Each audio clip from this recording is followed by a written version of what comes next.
Hello and welcome. Night is one of my favorite times to go and photograph, and today I want to share with you some of my tips for urban night photography. Most videos I've seen on YouTube talk about technical details for night photography, but I want to focus more on methods, how to actually make the photograph, not just about camera settings. So let's start with the first tip, weather conditions. I usually don't go out and photograph so much if there isn't any interesting weather going on. And my definite favorite weather condition is fog. I think it really creates a sense of mystery in the night, and it also helps a lot with removing distractions. So I've been photographing quite a lot in fog, and I made it sort of my own style even, I think. And another great condition is rain, because you get reflective streets and it makes the environment much more interesting. But the trick about photographing in rain is not to actually go out when it's raining, but wait until it's finished, and then you will have nice wet streets and you don't get rained upon when you're taking pictures. Since I live in Finland, we usually get a lot of snow here in winter, and I found out it works actually great for urban night photography as well. Not only does it make the environment brighter, so you get shorter exposure times, but it also changes the landscape in a very interesting way, so you can even get different conditions from day to day. And I especially like going out in snowstorms and photograph. And if you're lucky enough, you can get a combination of snow and fog. My second tip is to look for interesting light and shadows. It's dark in the night, but hopefully you have some street lights and other lights in the city, like for example advertisement boards or signs. So if you look around, you can definitely find different light sources, and you can combine it with your creativity for interesting compositions. But don't just look for the light, also look at the shadows that is cast by them, because this way you can find also more interesting things for your compositions. And secondly, you have moving lights. One popular subject for urban night photography is cars, or the light streaks from the cars to be precise. But prepare to do a lot of attempts for that, because you really need some luck to get it precisely right, because you cannot really control where the cars go, how many come, and so on. And thirdly, you can also bring your own lights and use your creativity for light painting to create your unique compositions. But I think I will cover that more in another video, because it's quite a broad subject. My third tip is about locations. Usually when people hear urban night photography, they think about impressive skylines and skyscrapers and such things.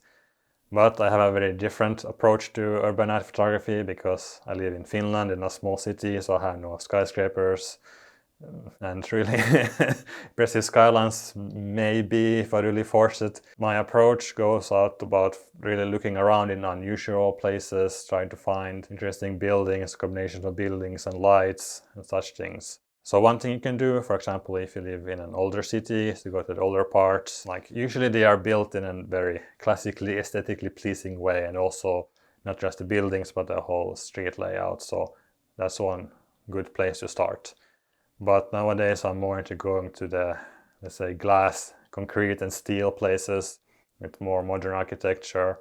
Yeah, so I mean, no matter where you live, even on the countryside, I think you can find interesting locations to photograph in the night. So my fourth tip is about tripods, or why you don't always necessarily have to use one.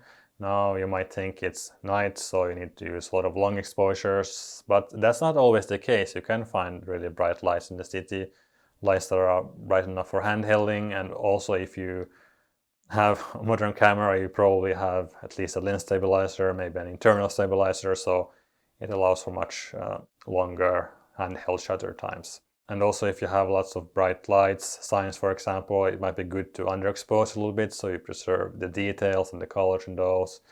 And it's quite easy to bring up the shadow details when editing the photos, because again, today's cameras are quite advanced, so you don't really lose so much information by exposing a little bit.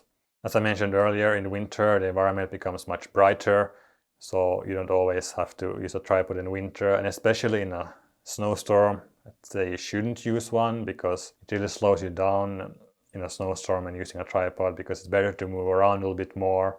And also, most importantly, if you use a fast shutter speed, you get the movement of the snow, or you can even like have the snow look like snow in the photos and not like stripes or a fog. So it's preferable to use faster shutter speed and no tripod in snowstorms.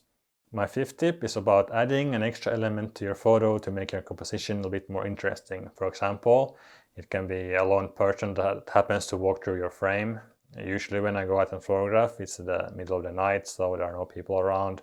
So just having one person's hour in the frame can add an extra interesting element. But also don't overdo this. Don't do it for every photo because it really fast becomes a cliche.